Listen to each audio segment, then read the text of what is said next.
Admiral Yuki Tanaka stood at the reinforced viewport of Nautilus Command, 3 kilometers beneath the Pacific Ocean. Her weathered face reflected in the crystalline barrier as she watched a school of bioluminescent fish dart past, their natural light show reminiscent of the alien ships that now dominated Earth's orbit. Above, the Nexari Collective's massive biological vessels loomed like floating mountains, their organic hulls pulsing with smug victory. "Status report," she commanded, turning to face the command center staff. Commander Jackson looked up from his station, his dark skin illuminated by holographic displays. "Operation Deep Veil proceeding as planned, Admiral." The Nexari continue broadcasting their victory speeches across all frequencies. Their propaganda channels are particularly creative today. "Excellent." Tanaka moved to the central holographic display, where a real-time map of Earth's oceans pulsed with hidden data. Beneath the waves, invisible to the Nexari's most sophisticated sensors, lay humanity's true strength. Project Nautilus. The doors slid open with a hydraulic hiss, admitting Chief Engineer Dr. Rashid Hassan. His expression was grim. "The civilian protests are intensifying, Admiral. Mumbai just saw riots outside the Global Defense Ministry. They believe we're actually surrendering." "Let them believe," Tanaka replied, her voice steady. "The fewer who know the truth, the better. Even our own people must think we've given up." The holographic display shifted, showing the Nexari's expanding fleet near Jupiter. Their ships were biological nightmares, resembling massive deep-sea creatures more than spacecraft. They had appeared 3 years ago, demanding Earth's submission and presenting an ultimatum: join their collective as a servant race or face extinction. Earth's apparent response had shocked everyone. "Gradual, complete demilitarization." "Message from Director Santos in Mariana Base," announced Lieutenant Puddle from her communication station. "Phase 3 metamaterial trials are complete. All systems nominal." Tanaka nodded. Deep beneath the Pacific Ocean, in the Mariana Trench, lay humanity's largest hidden shipyard. Similar facilities were scattered throughout Earth's oceans, each housing hundreds of vessels that would make the Nexari's bioships look primitive by comparison. "Show me the latest statistics," Tanaka ordered. The holographic display changed, revealing rows of data. Hidden beneath Earth's oceans lay over 500,000 vessels, ranging from swift strike craft to massive dreadnoughts. Each was equipped with revolutionary metamaterial hulls that could transition seamlessly between underwater and space operations. Dr. Hassan's breakthroughs in pressure adaptation technology had made it all possible. "Nexari diplomatic vessel requesting permission to land," Jackson reported. "They want to conduct their monthly inspection of our compliance." "Granted," Tanaka replied. "Ensure they follow the usual route. Nothing to see but mothballed facilities and decommissioned weapons." The command center fell silent as they watched the alien ship descend. These inspections had become routine over the past year, the Nexari's way of gloating over their bloodless victory. They never suspected that humans had chosen the ocean as their shield not just because it hid their ships, but because it had helped perfect them. The watery depths had forced human engineers to develop technologies far beyond what they'd achieved in space. The pressure-resistant hulls could shrug off energy weapons, the silent propulsion systems made their ships virtually undetectable, and the automated repair systems could handle both crushing depths and the vacuum of space. Dr. Hassan approached with a secure tablet. "Latest intelligence from our deep space probes, Admiral. The Nexari are already fighting among themselves over Earth's abandoned orbital infrastructure. 3 different factions are claiming rights to our solar system." Tanaka accepted the tablet, scanning the data. The Nexari Collective was not the unified force it pretended to be. It was a loose alliance of species held together by fear and mutual interest. That knowledge would prove crucial in the coming weeks. "How are our guests doing?" she asked, referring to the inspection team currently touring a decommissioned base in Australia. "Thoroughly convinced of our submission," Jackson replied. "Their biosignatures indicate satisfaction and superiority. They're particularly amused by our primitive attempt to maintain a small defensive force of traditional naval vessels. Those surface ships were real enough, but they were just the tip of the spear. Beneath them, arranged in precise formations throughout Earth's oceans, waited humanity's true fleet. Each ship was a marvel of engineering, capable of transitioning from sea to space without the need for planetary launch facilities. Time check, Tanaka announced. 42 days, 8 hours until optimal positioning. Hassan reported. The next series ships will be spread across the system, claiming their new territories. Their defense grid will be at its weakest. Tanaka nodded, studying the holographic display. Soon, very soon, the Nexari would learn why humanity had chosen to hide its strength in the oceans. They would learn that Earth's waters hadn't just concealed their ships. They had forced humans to develop technologies that made space combat seem simple by comparison. Message from Atlantis Base, Patel announced. Final weapons calibrations are complete. All ships report ready status. Atlantis Base, hidden beneath the Atlantic Ocean, was their newest facility. Its ships incorporated their latest advances, including weapons specifically designed to target the Nexari bioship's vulnerabilities. Maintain current status, Tanaka ordered. Let them think they've won. Let them grow comfortable and careless. She paused, watching the alien inspection ship prepare for departure. They thought they were forcing us to disarm. Instead, they gave us exactly what we needed. Time to perfect our real fleet. As the command center staff continued their work, Tanaka returned to the viewport. Soon, the oceans would give up their secrets. Soon, humanity would show the galaxy that appearing weak was the greatest strength of all. The alien ship lifted off, carrying with it reports of Earth's continued compliance. Below, hidden by kilometers of water, 500,000 ships waited in perfect formation, their crews trained, their weapons primed. The greatest deception in human history was about to become the greatest revelation, and not a single enemy would see it coming. Deep Science Director Dr. Isabella Santos watched through the observation dome of Challenger Deep Station as their newest dreadnought, the Kraken, underwent its final pressure tests.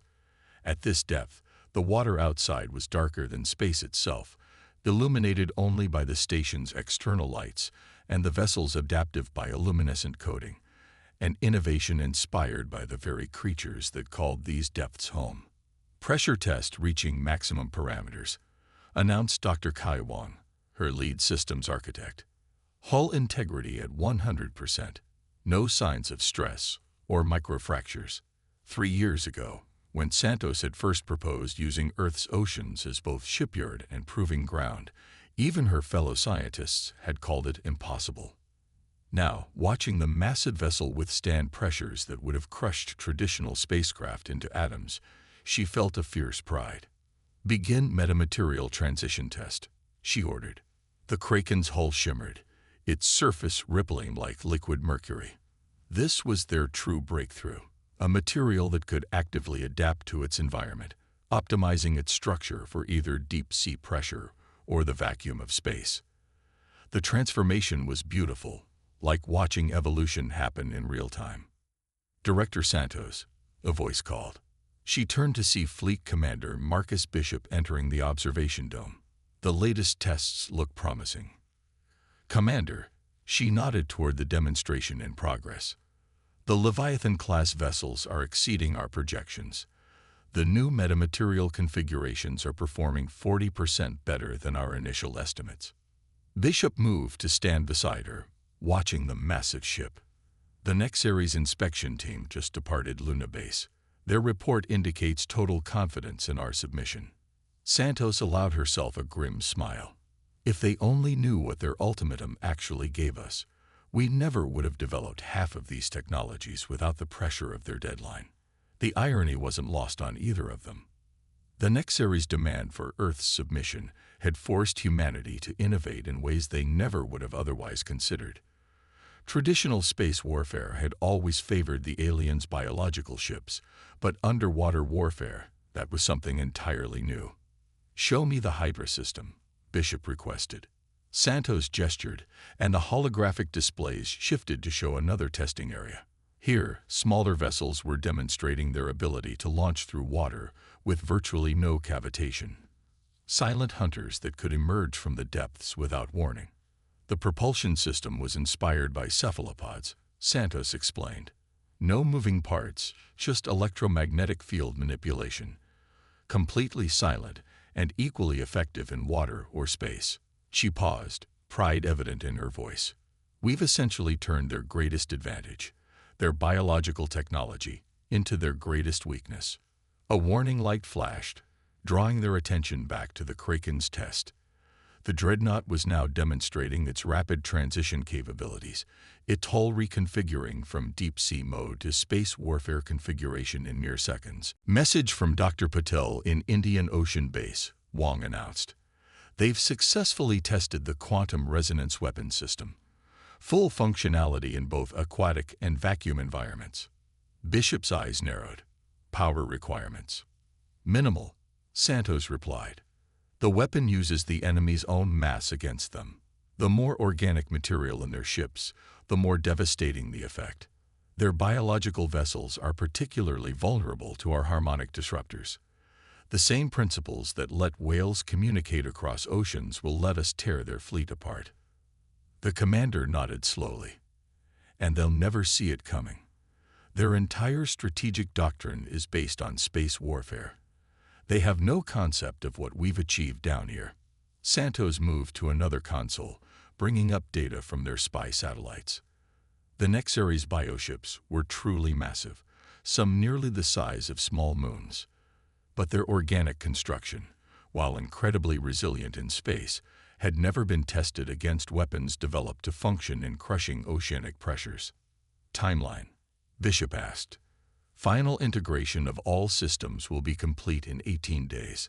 The entire fleet will be ready well before the planned execution date. A proximity alert sounded, and both turned to watch as a pod of sperm whales swam past the observation dome. Santos had studied them extensively, incorporating their survival adaptations into her designs. Nature, it turned out, had already solved many of the problems they faced. We've learned more about surviving in hostile environments in the past 3 years than we did in 50 years of space exploration, Santos mused. The ocean forced us to think differently, to innovate in ways we never considered before. Bishop touched a control, bringing up a global display of their hidden fleet positions. Spread throughout Earth's oceans, over 500,000 ships waited in perfect formation, each incorporating technologies that would have seemed like science fiction just years ago. The Nexari thinks they forced us to disarm, he said quietly. Instead, they forced us to evolve. Santos nodded toward the Kraken, now completing its final tests. We didn't just build better ships, Commander. We created an entirely new form of warfare, one they can't possibly be prepared for. A message flashed across their screens. Another successful test. Another system ready for deployment. In bases beneath every ocean, humanity's secret fleet grew stronger, more capable, more ready for the day they would reveal themselves. As Bishop departed, Santos returned her attention to the tests. Outside in the crushing darkness, the Kraken continued its silent maneuvers, its hull gleaming with bioluminescent patterns that mimicked the deep sea life around it. Soon, very soon, these depths would give up their secrets, and the galaxy would learn that humanity had not been disarming. They had been adapting, evolving, preparing for a fight that would reshape the very nature of warfare itself. And in the darkness of Earth's oceans, humanity's greatest deception continued to grow stronger, day by day, test by test, innovation by innovation, waiting for the moment when the seas would part and reveal their true power to an unsuspecting enemy. Fleet Commander Marcus Bishop stood in the global command nexus of Atlantic Prime, the sprawling underwater base that served as the coordination center for Earth's hidden Armada. Holographic displays surrounded him, showing real-time data from every ocean basin, every secret shipyard, every concealed vessel in humanity's greatest deception. Global fleet status, he commanded.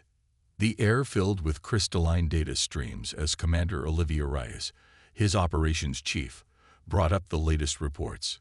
Pacific Division at 98% combat readiness. Atlantic Division at 97%. Indian Ocean Division at 99%. Southern Ocean Division reports full combat status. Each percentage point represented thousands of ships, hundreds of thousands of crew members, all trained in absolute secrecy beneath the waves. The scope of their deception was breathtaking and necessary. The Nexari are expanding their presence in the asteroid belt, reported Intelligence Director Raj Kumar, his holographic form flickering to life beside Bishop. They're stripping our abandoned mining facilities. 3 separate factions are now competing for resources. Bishop smiled grimly, just as predicted. Their greed makes them predictable. The massive screens showed the Nexari bioships spreading throughout the solar system, their organic forms growing bloated with stolen resources. They thought they were claiming abandoned territory. In reality, they were positioning themselves exactly where Earth's hidden fleet needed them to be. "Show me the Manta Squadron tests," Bishop ordered. The displays shifted to underwater footage from the Mediterranean basin, a formation of sleek vessels, their designs inspired by rays and sharks, moved through the deep water with impossible grace. Their metamaterial hulls rippled with patterns that bent light and sound around them, making them nearly invisible even underwater. "Stealth systems are exceeding specifications," Rice reported. "The Nexari's deep-sea probes aren't even registering them as solid objects." "Quantum resonance weapons?" Bishop asked. "Full deployment readiness," Kumar confirmed. "Dr. Santos' team has perfected the harmonic frequencies. Initial tests suggest the Nexari's biological ships will be particularly vulnerable. Their neural networks will tear themselves apart." An alert flashed across the main display, another Nexari inspection ship requesting permission to land. This one wanted to examine their Pacific naval facilities. Bishop nodded to Reyes, who transmitted the standard clearance codes. "Let them look," he said quietly. "Let them see our surface ships, our token resistance. Let them think they understand the extent of our capabilities." The deception had become routine now. The Nexari inspectors would tour the designated facilities, examine the approved ships, and leave satisfied that humanity remained safely subjugated. They never thought to look deeper.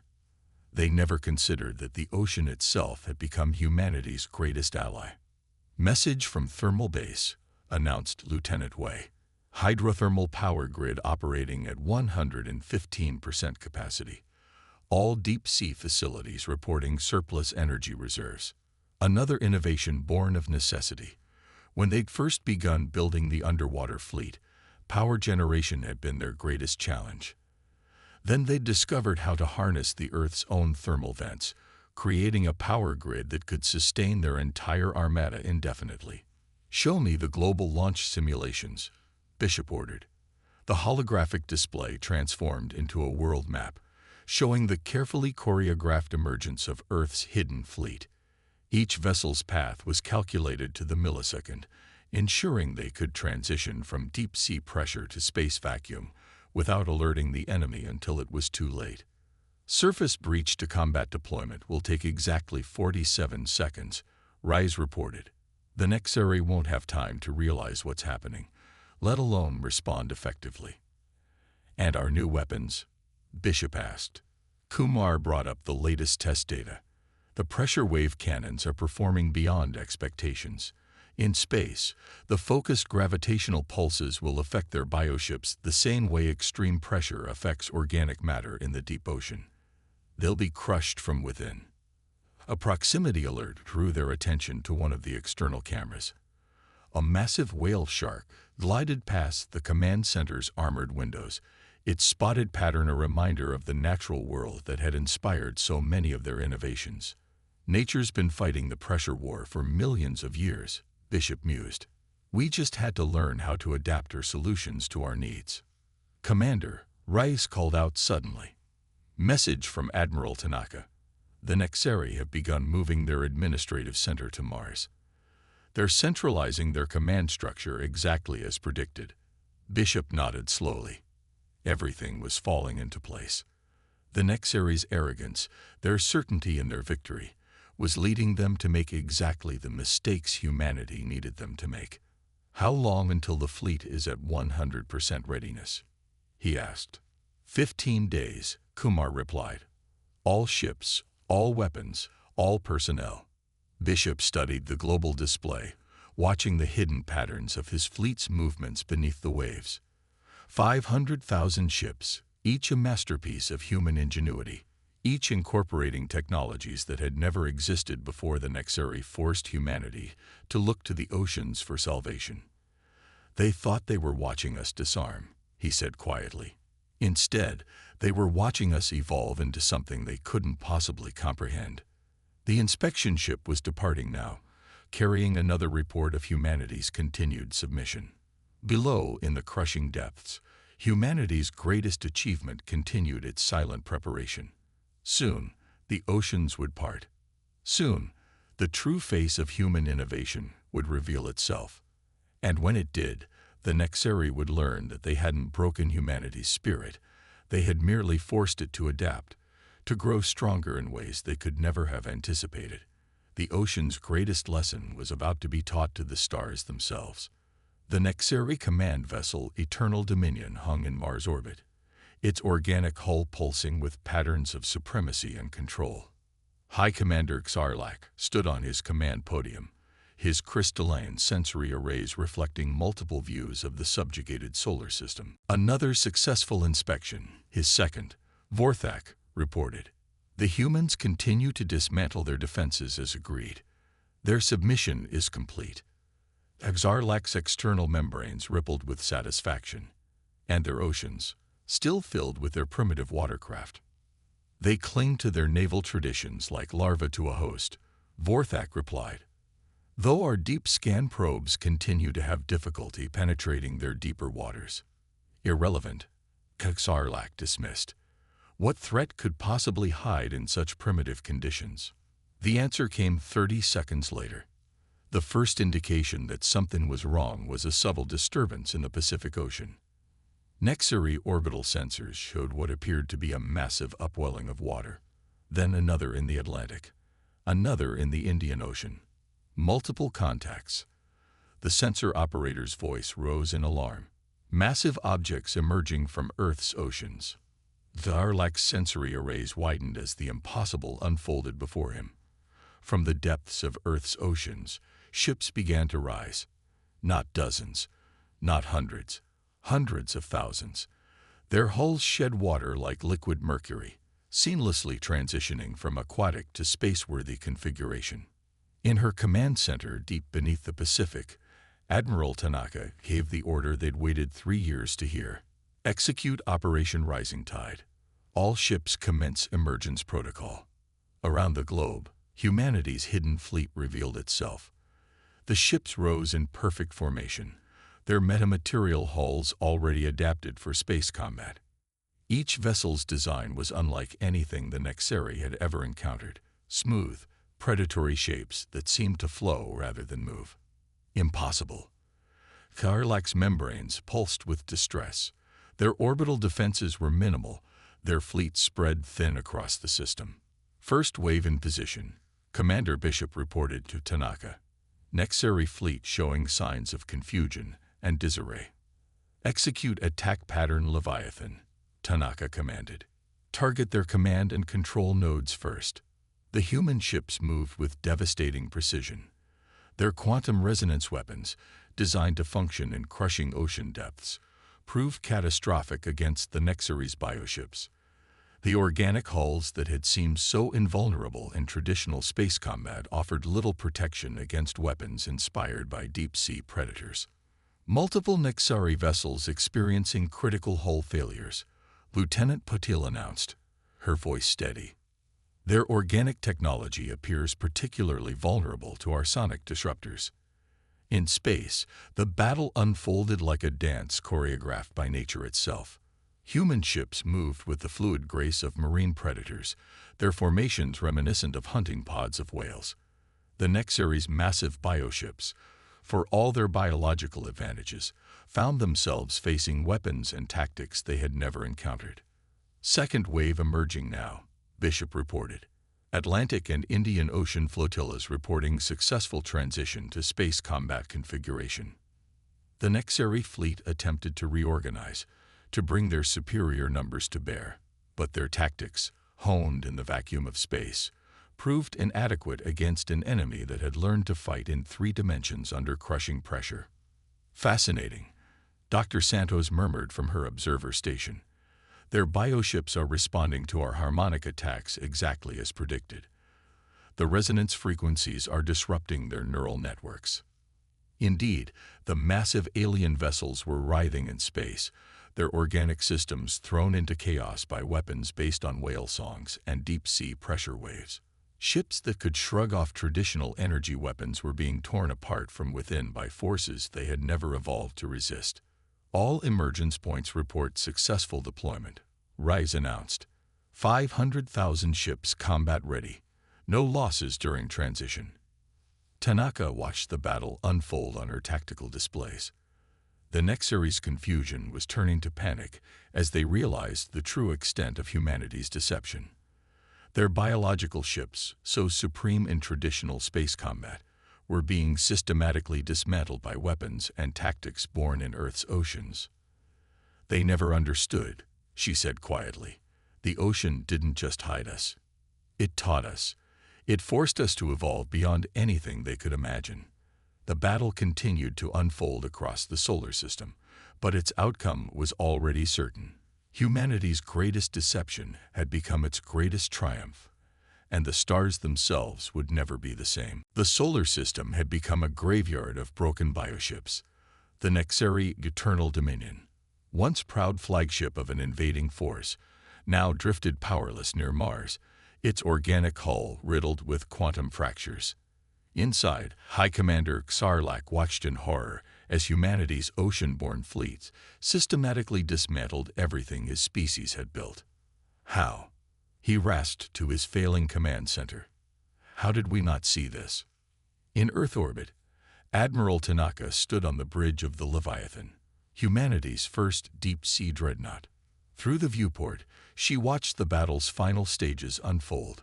The Nexari's remaining ships were being herded into containment zones, their once mighty biological vessels now as helpless as beached whales. Status report, she commanded. Enemy resistance has collapsed across all sectors, Bishop reported. Their remaining command ships are broadcasting surrender signals. The collective is breaking apart. Each faction is trying to save itself.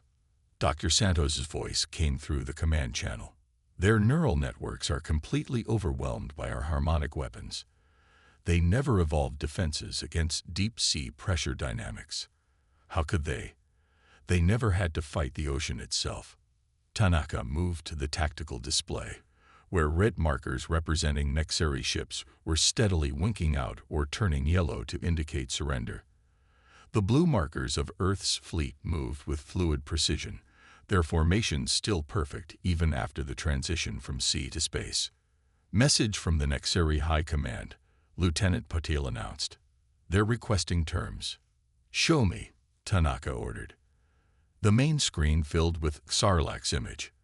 The High Commander's crystalline sensory arrays were clouded with stress patterns. You deceived us, he managed. No, Tanaka replied calmly. We adapted. You gave us no choice. You thought you were watching us disarm, but you were actually watching us evolve into something beyond your comprehension. The oceans, Xarlak's external membranes, pulsed with realization. All this time, we thought they were primitive waters. We never understood.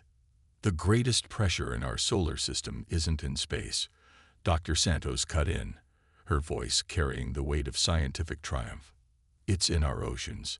Every ship you see out there was tested under conditions far more extreme than anything space could produce. We didn't just hide in the waters. We learned from them. The tactical display updated again. The last pockets of Nexari resistance were collapsing. Their biological ships, designed for the relatively simple challenges of space, had no defense against weapons inspired by millions of years of deep-sea evolution. Director Kumar reports the Nexary's former client species are declaring independence, Bishop announced. The collective is officially dissolving. Tanaka nodded. They had predicted this too. The Nexary's empire had been built on biological superiority and fear. Once that superiority was broken, everything else would fall apart naturally. Begin recovery operations, she ordered. I want samples of their biotech collected for study. And get me a status report on civilian populations in all liberated systems. As her crew carry out their orders, Tanaka returned her attention to Xarlak.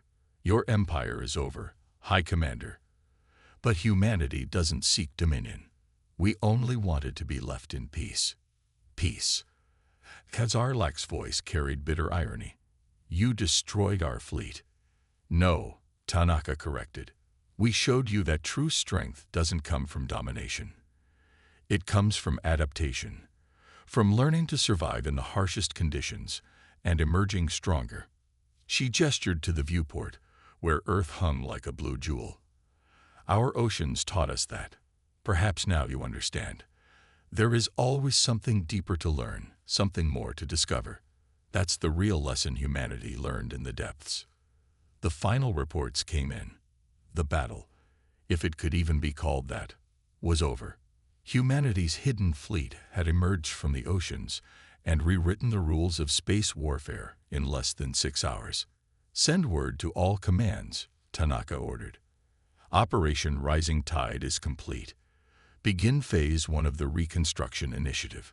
As her orders spread across the fleet, Tanaka allowed herself a moment of reflection. The oceans had been humanity's shield, their teacher, their proving ground.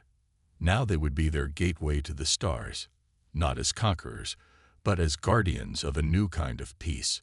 For in learning to fight from the oceans, humanity had also learned their greatest lesson.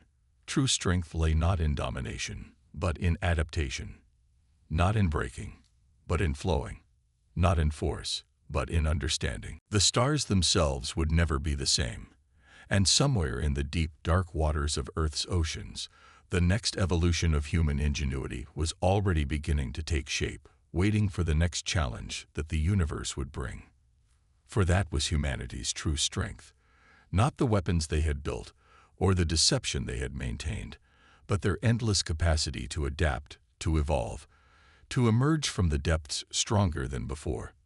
The ocean had taught them well.